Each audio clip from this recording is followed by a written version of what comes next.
ব্রেইনওয়াশড বা মগজধোলাই হওয়া মানুষের কাছে ছাড়া আমি বিতর্কিত নই। যারা আমাকে বিতর্কিত মনে করে না, আমি তাদেরই একজন। হ্যাঁ, আমি মনে করি যাদেরকে এভাবে চিহ্নিত করা হয় তারা প্রায়শই প্রতিষ্ঠিত মেইনস্ট্রিম ব্যবস্থারই অংশ।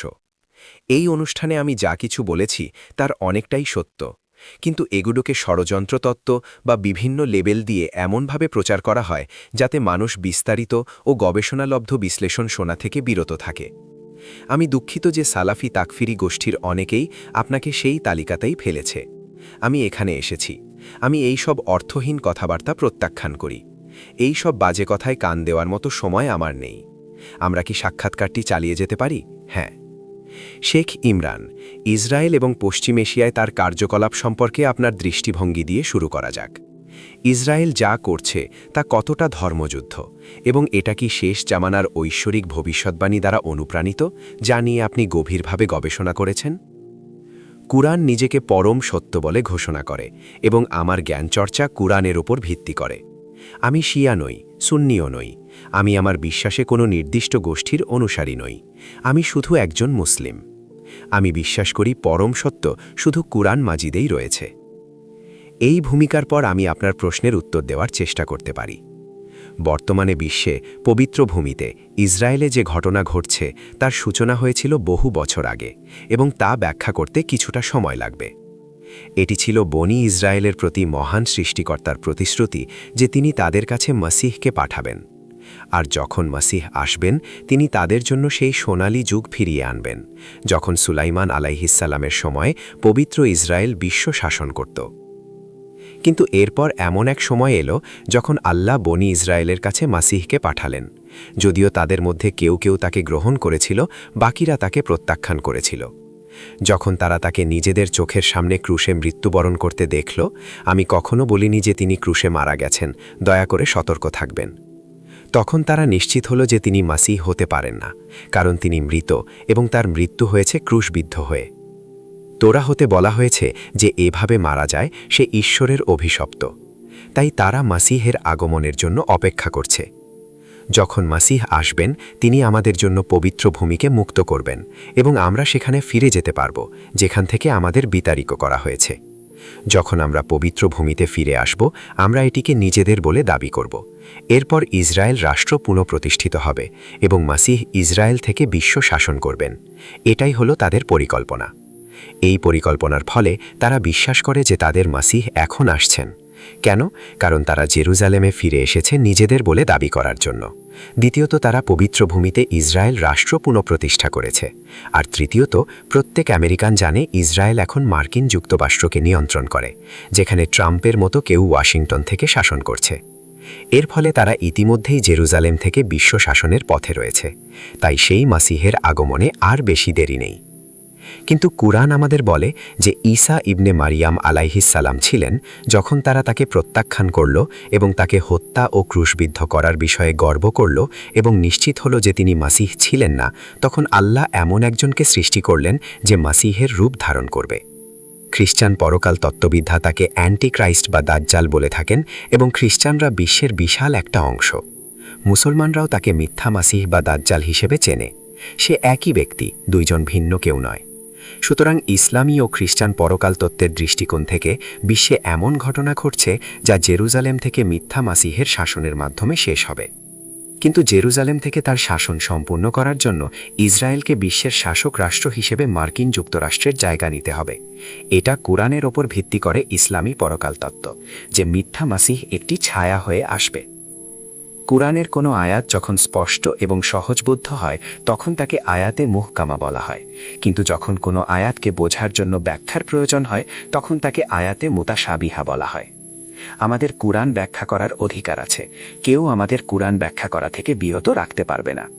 কিন্তু যখন আপনি কুরআন ব্যাখ্যা করবেন তখন আপনার সাধারণ জ্ঞান থাকা উচিত যে একমাত্র আল্লাহই কোনো ব্যাখ্যাকে সঠিক বলে নিশ্চিত করতে পারেন। তাই ব্যাখ্যার ভিত্তিতে নিজেদেরকে বিভিন্ন দলে বিভক্ত করা উচিত নয়, এটা ভুল এবং অর্থহীন।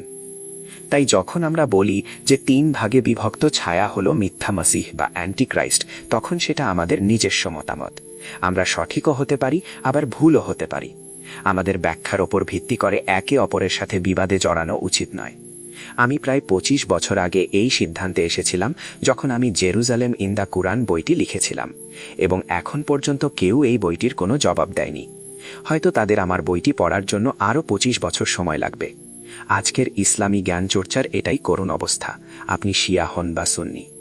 এই গুরুত্বপূর্ণ বইটি ২৫ বছর আগে প্রকাশিত হলেও তারা দুঃখজনকভাবে নীরব, তারা এর কোনো জবাব দেবে না।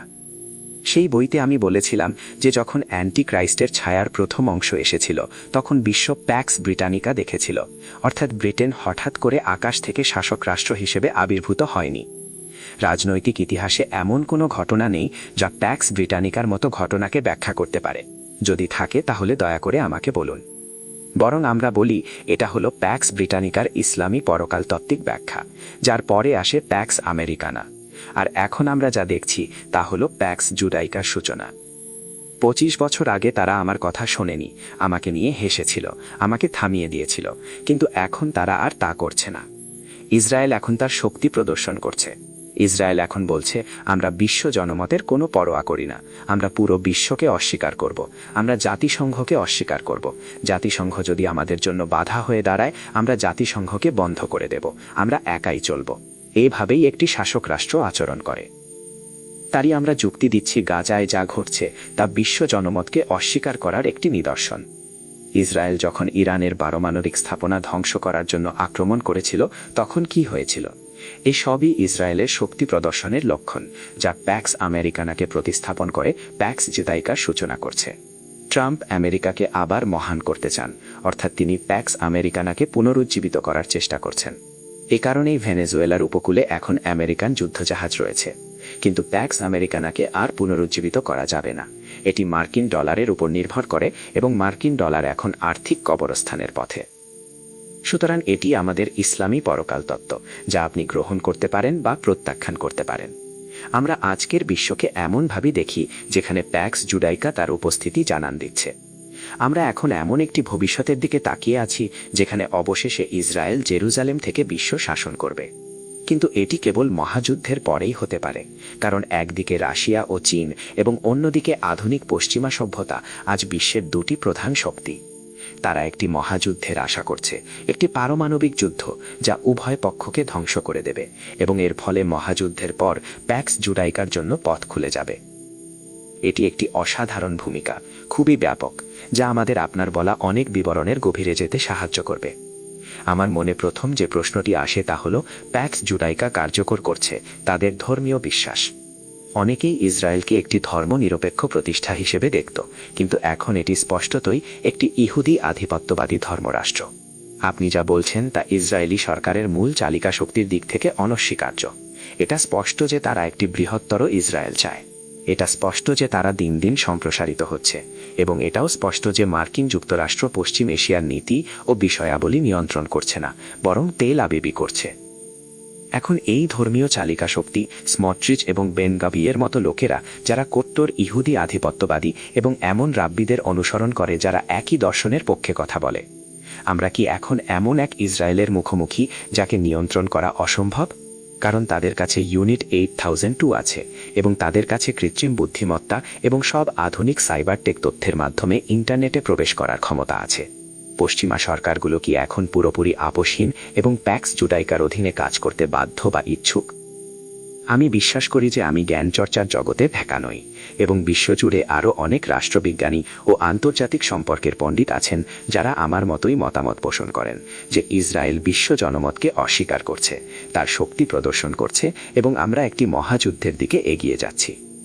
এমনকি রোমের পোপও মনে করেন যে আমরা একটি মহাযুদ্ধের দ্বারপ্রান্তে আছি, এবং এই মহাযুদ্ধ কোনো না কোনোভাবে ইসরায়েলের সাথে সম্পর্কিত। আশ্চর্যজনক, রহস্যময় এবং বিব্রতকর বিষয় হল, আমার লোকেরা আমাকে একজন রাষ্ট্রবিজ্ঞানী হিসেবে স্বীকৃতি দিতে চায়। আমার মতামত নিয়ে তাদের কোনো সমস্যা নেই, যতক্ষণ পর্যন্ত আমি আমার মতামতকে কোরআন বা ইসলামের সাথে সম্পর্কিত না করি। তারা চায় আমি যেন কোরআন বা হাদিস নিয়ে কথা না বলি। তারা চায় আমি যেন একজন রাষ্ট্রবিজ্ঞানী হিসেবে কথা বলি, তাহলে তাদের কোনো সমস্যা নেই। কিন্তু যখন থেকে আমি কোরআন ও হাদিসকে তাদের মতামতের চেয়ে ভিন্নভাবে ব্যাখ্যা করতে শুরু করেছি, যা হাদিস ও বিভিন্ন সাম্প্রদায়িক মতবাদ থেকে উদ্ভূত, তখন থেকেই আমি অবাঞ্ছিত। তারা চায় আমি যেন অদৃশ্য হয়ে যাই। বিশেষ করে সালাফিরা, তারা বিশ্বাস করে যে তাদের আলেমরা ইতোমধ্যেই সমস্ত জ্ঞান দিয়ে গেছেন। এবং জ্ঞান একটি সিল করা প্যাকেজের মতো, যা এক প্রজন্ম থেকে অন্য প্রজন্মে হস্তান্তর করতে হবে। নতুন কোনো জ্ঞান বা সমালোচনামূলক চিন্তার কোনো প্রয়োজন নেই। ইমরান হোসেন ভুল। তিনি যেভাবে কোরআন ব্যাখ্যা করছেন এবং বিশ্বের ঘটনা, বিশেষ করে পবিত্র ভূমির ঘটনা ব্যাখ্যা করার জন্য কোরআন ব্যবহার করছেন, তা ভুল। তাই যদিও আমি বাকি বিশ্বের সাথে একমত, আমি আমার নিজের লোকদের কাছেই ভিন্ন মতের। এটাই আমার দুর্ভাগ্য। এটা খুবই আকর্ষণীয়। এটা অনস্বীকার্য যে সালাফি, তাকফিরি, ওয়াহাবি আলেমদের এই চক্রটি আসলে প্যাক্স জুডাইকার সাথে সম্পূর্ণ সঙ্গতিপূর্ণ, কারণ তারা এই আন্দোলনের দ্বারা অন্যদের চেয়ে বেশি জায়নবাদী বলে মনে হয়। জায়নবাদী খ্রিস্টানরা নিঃসন্দেহে প্যাক্স জুডাইকাকে সমর্থন ও প্রচার করছে, কিন্তু আরব শাসক এই আলেম এবং সালাফিদের কথা যদি বলি, গাজা ও ফিলিস্তিনের উপর এই আক্রমণের সময় তারা সত্যিকারের নিন্দা বা বৃহত্তর ইসরায়েল পরিকল্পনার বিরুদ্ধে কোনো চ্যালেঞ্জ ছুড়ে দিতে ব্যর্থ হয়েছে। প্রকৃতপক্ষে কেউ যুক্তি দিতে পারে যে তারা বৃহত্তর ইসরায়েল সম্প্রসারণবাদের সাথে জড়িত এবং পূর্ণরূপে এর সমর্থক। হ্যাঁ, দুর্ভাগ্যবশত আপনি সঠিক। অনেক আলেম যারা নিজেদেরকে সালাফি বলে দাবি করে এবং অন্যেরাও যারা সালাফি না কিন্তু আরব বিশ্বের অংশ, তারা ইসরায়েলের কাছে বিক্রি হয়ে গেছে এবং এখন ইসরায়েলের মক্কেল। কিন্তু আরব জনগণের হৃদয় ফিলিস্তিনের সাথে আছে। সমস্ত আরবকে একসাথে করে তাদের সমালোচনা করা এবং তাদের পশ্চিম ও ইসরায়েলের সমর্থক হিসেবে নিন্দা করা একটি অসৎ কাজ, এবং আমি এর নিন্দা জানাই। আরব জনগণের বিশাল অংশ যদি জেরুজালেমের দিকে মিছিল করার স্বাধীনতা পেত, তাহলে তারা লক্ষ লক্ষ লোকের সেনাবাহিনী নিয়ে মিছিল করত। এটাই সত্য। তাই আমি ন্যাটো ও ইসরায়েলের সমর্থক হিসেবে সমস্ত আরবকে ঢালাওভাবে দোষারোপ করার এই নোংরা প্রচেষ্টার নিন্দা জানাই। কিন্তু হ্যাঁ, আপনি সরকার এবং সেই সব আলেমদের সম্পর্কে সঠিক যারা নিজেদের বিক্রি করে দিয়েছে এবং সরকারকে সমর্থন করছে। আমরা ইরানের প্রশংসা করি, তারা যা খুশি বলতে পারে। আমার যাকে প্রশংসা করার ইচ্ছা আমি তাকেই করব। ইসরায়েলের বিরুদ্ধে তার অবাধ্যতা, সাহসের সাথে ইসরায়েলকে আক্রমণ করার ক্ষমতা এবং ইসরায়েলের পবিত্র রাষ্ট্র হওয়ার দাবিকে প্রত্যাখ্যান করার আপোষহীন অবস্থানের জন্য ইরানের প্রশংসা করতেই হবে। ইরানের সাথে আমার সমস্যা অন্য জায়গায়। যদি ইরান পারমাণবিক অস্ত্রের উন্নয়ন ও ব্যবহার হারাম হওয়ার ফতোয়ার কাছে নতি স্বীকার না করত, তাহলে সমস্যা হতো না। যতদূর আমি জানি এটি একটি ফতোয়া এবং ইরান সেই ফতোয়ার প্রতি বিশ্বস্ত রয়েছে। ইরান সমস্যায় আছে কারণ কোরআন আমাদের শক্তি অর্জনের আদেশ দেয়, যতটা সম্ভব শক্তি অর্জন করতে বলে। কী উদ্দেশ্যে? শক্তির কাজ হলো তা যেন একটি প্রতিবন্ধক হিসেবে কাজ করে। পাকিস্তান সঠিকভাবে পারমাণবিক অস্ত্র তৈরি করেছে প্রতিবন্ধক হিসেবে কাজ করার জন্য। কোরিয়াও তাই করেছে। পাকিস্তান এখনও টিকে আছে, কোরিয়াও টিকে আছে। পারমাণবিক অস্ত্র ছাড়া পাকিস্তান হয়তো ইতোমধ্যেই অদৃশ্য হয়ে যেত, কোরিয়াও অদৃশ্য হয়ে যেত। সোভিয়েত ইউনিয়ন প্রতিবন্ধক হিসেবে পারমাণবিক অস্ত্র তৈরি করেছিল এবং ফলশ্রুতি স্নায়ুযুদ্ধ এত বছর ধরে চলেছিল। তারা সোভিয়েত ইউনিয়নের বিরুদ্ধে পারমাণবিক যুদ্ধ করতে ইচ্ছুক ছিল না। যদি ইরান পারমাণবিক অপ্রসারণ চুক্তি থেকে সরে এসে একটি পারমাণবিক প্রতিবন্ধক তৈরি করত, তাহলে ইসরায়েল ইরানকে আক্রমণ করতে পারত না। কিন্তু এখন ইসরায়েল শুধু ট্রাম্পের সমর্থনে ইরানকে আক্রমণই করেনি, বরং ইরানকে বারবার আক্রমণ করতে থাকবে, যতক্ষণ না ইরান শেখে যে কোরআন শক্তি অর্জনের কথা বলেছে এমন পরিমাণে যা একটি প্রতিবন্ধক হিসেবে কাজ করতে পারে। আমি আশা করি ইরান জেগে উঠবে এবং সেই ফতোয়া পরিবর্তন করে পারমাণবিক অস্ত্র তৈরি করবে, কিন্তু প্রথমে তাদের পারমাণবিক অপ্রসারণ চুক্তি থেকে বেরিয়ে আসতে হবে। কোরআন অবশ্যই যুদ্ধের জন্য ঘোড়া প্রস্তুত রাখার কথা বলে। এই আয়াতটির সাথে আমি পরিচিত। তাই আপনার প্রতিপক্ষের সমকক্ষ হয়ে যুদ্ধের জন্য প্রস্তুতি নেওয়াটা খুবই স্বাভাবিক। আমি আপনার সাথে একমত। কিন্তু ইসরায়েলের কাছে অন্তত 90টি এবং কারো কারো মতে 400টি পারমাণবিক অস্ত্র রয়েছে, যার বেশিরভাগই সম্ভবত ইরানের দিকে তাকানো। তাই এটাও একটা ভালো কারণ হতে পারে যে পারমাণবিক অস্ত্র একটি প্রয়োজনীয়তা। কিন্তু তেল আবিবের সেই নেতৃত্ব এবং তাদের উদ্দেশ্য নিয়ে যদি আবার কথা বলি, আপনি কি সত্যি মনে করেন যে তারা পারমাণবিক যুদ্ধ শুরু করতে প্রস্তুত? গাজায় যা দেখেছি তাতে কি তাদের মানসিকতা এমন যে তারা এটা করতে পারে? কারণ পারমাণবিক অস্ত্রের ফল, হরমুজ প্রণালী বন্ধ হয়ে যাওয়ার ফল, ইরানের পশ্চিম এশিয়া জুড়ে মার্কিন স্থাপনাগুলিতে বোমা ফেলার ফল, একটি অর্থনৈতিক মন্দা, এগুলি কি এমন কিছু যা নিয়ে ইসরায়েল চিন্তিত নয় যে তারা এই ধরনের পারমাণবিক যুদ্ধ শুরু করবে? আমি আপনাকে মনে করিয়ে দিতে চাই যে আমি প্রাথমিকভাবে একজন রাষ্ট্রবিজ্ঞানী নই। আমি মূলত এমন একজন ব্যক্তি যে কোরআন শিক্ষা দেয়, এবং এটাই সমস্যার কারণ। আমার লোকেরা চায় না আমি আজকের বিশ্বকে ব্যাখ্যা করার জন্য কোরআন ব্যবহার করি। তারা সবসময় কোরআন থেকে দূরে সরে গিয়ে এটিকে একটি রাজনৈতিক আলোচনায় পরিণত করার চেষ্টা করবে।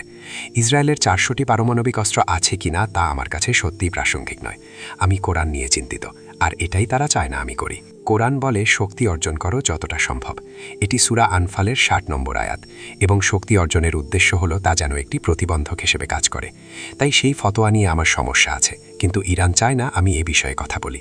আমি সেই দিনের জন্য অপেক্ষা করি যখন ইরান বুঝবে যে তাদের ইসরায়েলকে প্রতিহত করার জন্য যথেষ্ট শক্তি অর্জন করতে হবে।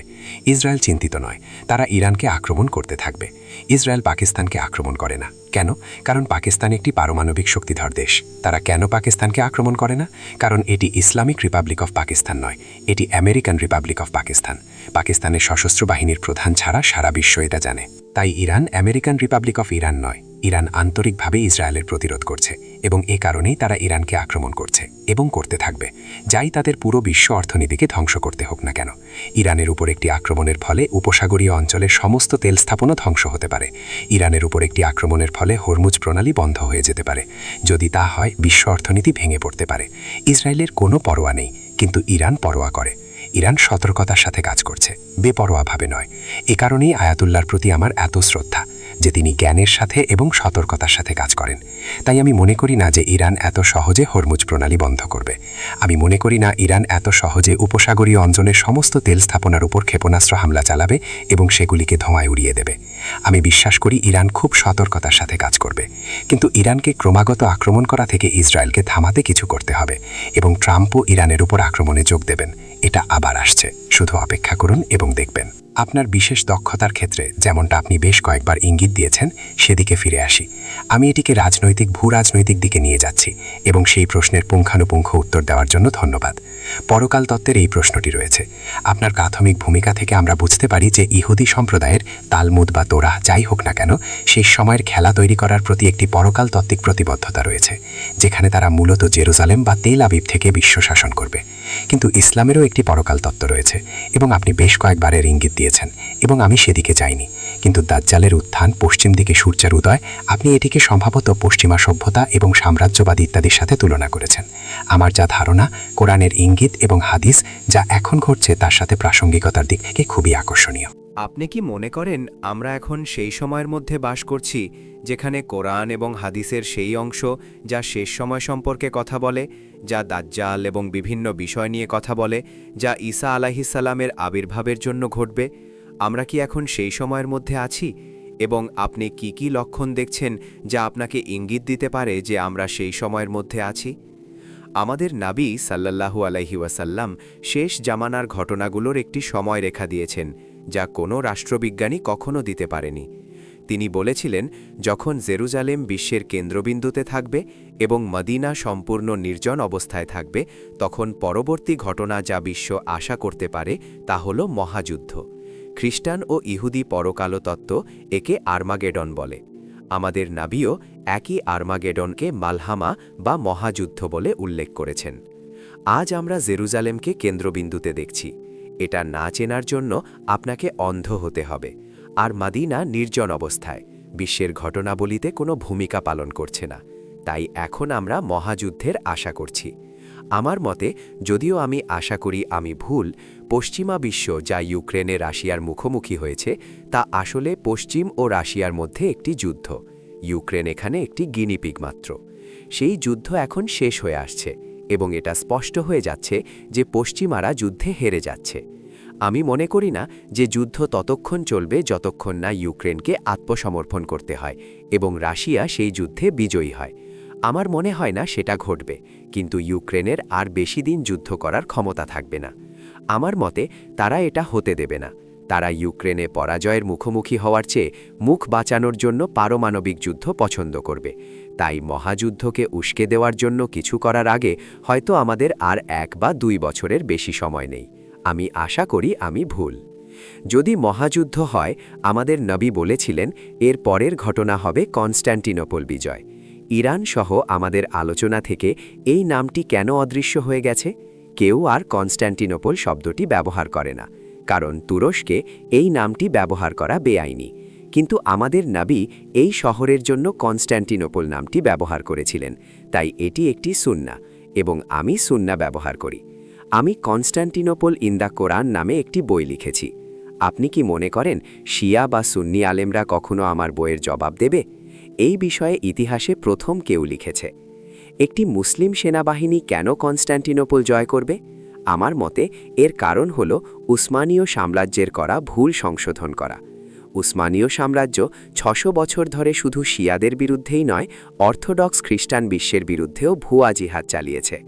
উসমানীয় সাম্রাজ্য খ্রিস্টান বিশ্বের সর্বশ্রেষ্ঠ ক্যাথেড্রাল আয়া সোফিয়াকে লজ্জাজনকভাবে মসজিদে রূপান্তরিত করেছে এবং এরদোগান দ্বিতীয়বার তা করে জখমে নামাক ছিড়কেছে। তাই যখন মুসলিম সেনাবাহিনী কনস্ট্যান্টিনোপল জয় করবে, তখন আমরা আয়া সোফিয়াকে তাদের কাছে ফিরিয়ে দেব যাদের এটি আইনত প্রাপ্য, এবং কোরআনে আল্লাহর আইনের এই লঙ্ঘন সংশোধন করব।